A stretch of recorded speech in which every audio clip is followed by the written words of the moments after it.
Ayun po, isang mapagpalang araw ng kalayaan, ano? Today is Independence Day, June 12, around 8:45 in the morning, and as per request, bro, usap tayo mamaya. As per request po ng ating client, ito, pinakunan po sa akin ng video itong sobrang busy po ako in the past 2 nights, ano? In the past 3 days, kasi sa dami po ng inquiries, sobrang na-amaze po siguro sila sa ginawa kong captions, at at the same time sobra naman po talagang saleable nitong mango farm. Ito po yung 3.4 hectares na mayroong 180 full grown mango trees. Ito po tayo sa pinakang front, sa pinakang bungad niya. Ito po yung kanyang 2 lanes cemented road. Ito po yung entrada. Meron din pong daan dito papasok. Ito po ay parang right of way, pero ma'am, ingat po, ingat. Tawag lang po. Sige po. Ayun po. Ito po yung corner niya. Ito, as we notice, may linya po tayo ng kuryente. Contador, may linya po tayo ng Nawasa, and may linya tayo ng internet.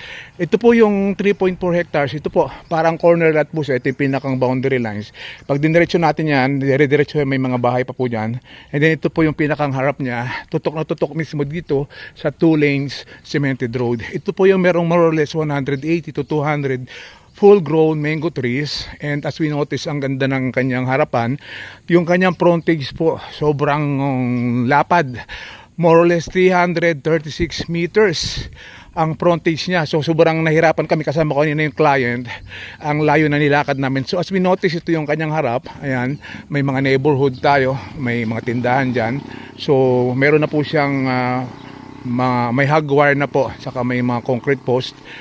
Kailangan lang ma-repair. So as we notice po, sa harapan po ng farm, tapos sa gilid doon, lahat po yan may mga full grown mahogany trees. Diyan pa lang po sa mga mahogany trees na yan, milyon na po halos din pag binenta or pag ginamit natin na ano sa bahay natin o sa rest house. Ito po siya, tutok na tutok sa 2 lanes, barangay cemented road, may mga neighborhood po tayo. And marami rin po itong fruit bearing trees. Meron po siyang mga siniguelas, at meron din po siyang ayan, mga duhat. Ito po yung sasakyan natin. So sa haba ng frontage nito, kahit 3 or 4 na entrance gate nang ilagay natin dito, pwede po. Kasi ang dami kong mga na-handle na ibang mga farms na bukod sa makipot na yung entrada, right of way pa siya papasok. In here, 2 lanes, and then ang lapad ng frontage. Kahit po kayo ay bilhin nyo itong buo na 3.4 hectares, kasi gusto ni seller, yung ating kaibigan, ay buo. Kunyari meron kang 3 anak, so pwede mo itong bilhin ng buo, itong buong 3.4, and then i-subdivide mo into 3. Pag nabili mo na, tagigisang hektarya yung mga anak mo. And then meron po silang malapad pa rin na frontage, kasi kung 336 meters, meron siyang kung tagigisang hektarya, more or less mga 100 meters ang frontage pa ng bawat isa. So ito yung pinakang advantage, bukod pa po ito sa pinakang clean TCT solo title. Hindi po siya CLOA, hindi po siya award, no? Hindi po siya patent. Talagang TCT po siya, no? Solo title, ready to transfer. Buhay na buhay po yung nakapangalan sa title. Kaya usap ko po mismo, taga rito yan po sa Kamiling. Anytime pwede po natin kausapin sa mga clients na gusto na makausap ito. May mga neighborhood tayo dito, ayan, 360 degrees natin. Pasok tayo sa loob mamayang konti. Ayan, ang mangga nito more or less 180 to 200 full grown. Medyo kapapalit lang ulit ng mga dahon niya. Nag-ano siya, kumbaga sa sawa, nagtaglagas yan. Ayan yung mga neighborhood natin. So may view pa, konti overlooking ng mga bakasyonan din. Ito, kalahati pa lang po ito. Nalalakad ko, kalahati pa po sa unahan doon. Almost the same din po. Ayan, 2 lanes, tapos kalahati pa po yan.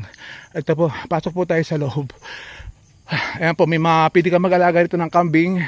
Pwede ka mag-alaga ng Kak Gaming Farm.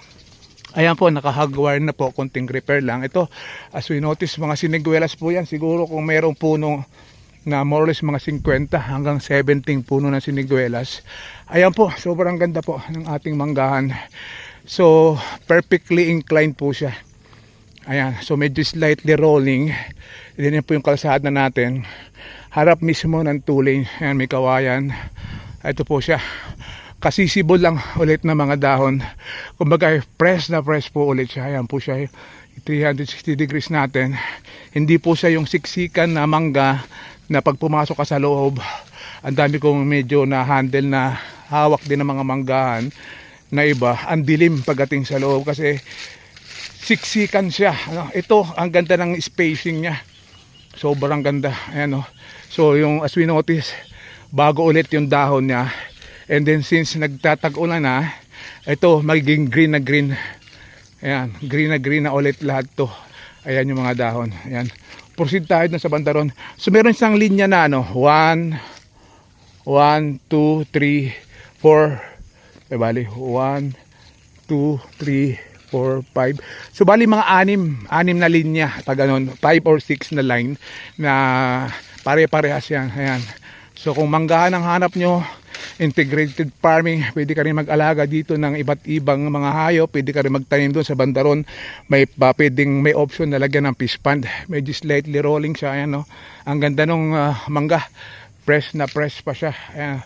So siguro mga 10 to 15 years pa lang to, bata pa siya. Ayan, no? Ang ganda dito. So nagsisimula na magkaroon ulit ng mga green na damo. So ito yung pinakamaganda dito sa lahat. Ayan siya. Ayan. Ang ganda. Medyo slightly rolling. Magandang mag-alaga din dito ng mga mahilig sa mga sa game farm, mga panabong na manok. Ayan. Ayan siya.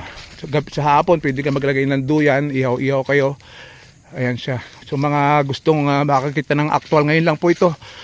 Today's June 12, 2026. Independence Day. Ngayon ko lang po ito kinuha. Ayan po yung ano natin, yung ating 2 lanes cemented road sa harapan. Puro mahogany po yan, slightly rolling. Kunting-kunti lang to na ano ba, mga Bermuda grass. Pag nag-grass cutter natin, ayan, press na press. Kasi sibo lang po ng mga ano niya, dahon niya. Ayan siya. Ganda. Name it and you have it. Kaya siguro sa sobrang dami nag-inquire. Meron akong tinriping ngayon lang din. Sobrang interested din. Pinapa-schedule niya, kakausapin niya yung mismo may-ari. Sabi ko anytime magsabi ka lang. So sila na mismo yung mag-negotiate. Idadala ko siya mismo doon sa ano. Ito siya, ayan, ayun yung pinakang ano niya. Sa portion na yon, pwede maglagay ng fish pond kasi medyo palalim ng konti doon. Tapos yung boundary lines doon, dire-diretso na yan doon. Pakita ko yung Google Map. Ayan siya, ang gwapo. Ayan, nagkakaroon na ulit ang damo. Ayan, press na press. Ayan, itong portion na to, ito yung dating may ano siya, may kubo. Kaya meron na dito ano, ayan, ang daming mga ano, ayan, makikita natin mga siniguelas, more or less mga siguro 50, tapos may mga duhat. Ayan, siniguelas, ang dami. Ito natin yung kubo niya, nakalagay dito yung caretaker. Ngayon wala na siya kasi binibenta na nga natin. Ayan siya, ganda. Perfect. Ito, mga siniguelas natin, namukadkad na ulit. Dati pag dating ng summer, tuyong-tuyo. Ayan siya, oh, galang. Ayan, may linya na po ng kuryente. Tinanggal lang muna. May nawasa, may internet. Doon mismo yung metro sa kanto. Ayan. Ayan po. So, before I go, ayan, harapan mismo ang kalsada. Puro mahogany. Ayan, slightly rolling. Pwede mag-alaga ng mga kambing, baka, manok. Sa dulo ron, medyo wala nang masyadong bahay. Pwede mag-alaga ng kahit backyard piggery. Ayan po, 360 degrees. Manggahan, very ideal ito for farm resort, events place, picnic ground, ano, retirement, vacation farmhouse. Ang ganda rito. Ito po yung ano naman niya. Ayan, puro siniguela sa gilid. Siguro kung may 50 puno, meron hanggang 70 full grown. Ito naman po yung gilid niya. May mga neighborhood din tayo. Ito, ayan, may nawasa tayo. Ayan, may mga bahay pa dyan. Diretso pa po yung property. Ayan, yun yung pinakang dulo niya, yung kaninang una natin pinuntahan. Ayan po yung boundary lines niya. So pwede tayong dumaan din dito, parang ating entry and exit point. Pasok ang kotse, pasok ang motor. So pwede natin gawing entrance. And at the same time, dun yung pinakang frontage natin sa harapan. Ayun, so sobrang amazing. Total package to.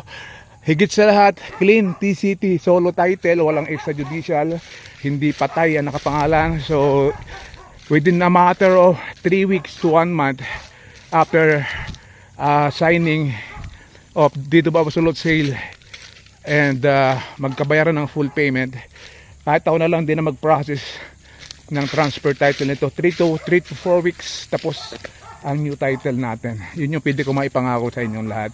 Ayun siya. So, ang ganda. So, mga buyers ko na parating, may mga parating on tripping this coming week. Wag lang po ng June, wag lang pong June 19 to 25 kasi out of town po kami. Medyo parating po yung aking mga boss all the way from UK, from London. At kami po ay magta-travel sa Quezon Province ng 19, balik ko po 25 na.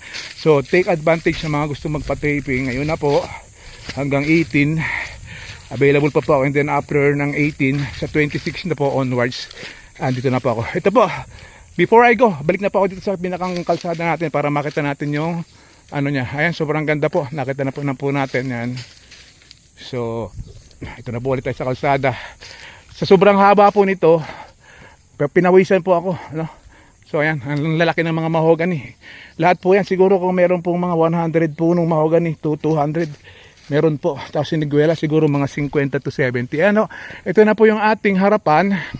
Ayan, so sobrang haba, 2 lanes. Cemented road. Before I go, ito na, medyo mahaba na po. This is 3.4 hectares. Manggahan, retirement, vacation farm. Ideal for farm resort with more or less 180 to 200 full-grown mango trees along 2-lane cemented road with very wide frontage of 336 meters. Pwede kayong gumawa ng 3 gate, isa dito, isa sa gitna, isa sa may dulo, at may gate pa tayo ron. Siguro more or less may mga 200 full-grown mahogany trees na nakapaikot sa buong property. Siguro may mga 50 to 80 full-grown siniguelas, may mga duhat. Ito po yung ating sasakyan. May mga neighborhood po tayo dito, hindi tayo magboboring. May linya ng kuryente, may linya ng wasa, may internet, very near town proper, 5 to 10 minutes. Tapos dyan sa provincial road ng Kamiling Paniki Road, probably mga 2 minutes drive lang po. And dito na yung ano, this is ano, nasa medyo hindi siya liblib, ano? So kaya very ideal magtayo dito lang kahit yung pang retirement natin na bakasyonan, kahit for good na tayo dito kasi nga kompleto siya. So may neighborhood lahat, all in all. Ayan, yan po yung pinakandulo na niya, tapos yung pataas na doon kanina, ayan siya. So sa mga inquiries, sa mga gusto magpa-tripping, hanggang 18 lang po ako, balik ko po 25 na po ng gabi, so 26 onwards pwede na po ulit ako. Ayan lang po muna, thank you so much. Happy Independence Day. May buyer ako kanina, so kakausapin na yung may-ari probably this week. May parating pa ulit ako na 2 or 3 from Manila this week, so looking forward kasi po nagtatagulan na ulit. Medyo maganda na ulit yung farm natin, refreshing na, may mga damo na, at bumabalik na ulit po yung pagka-green and refreshing po niya. Thank you so much for watching. Happy Independence Day. God bless us all. Good morning. Love you all.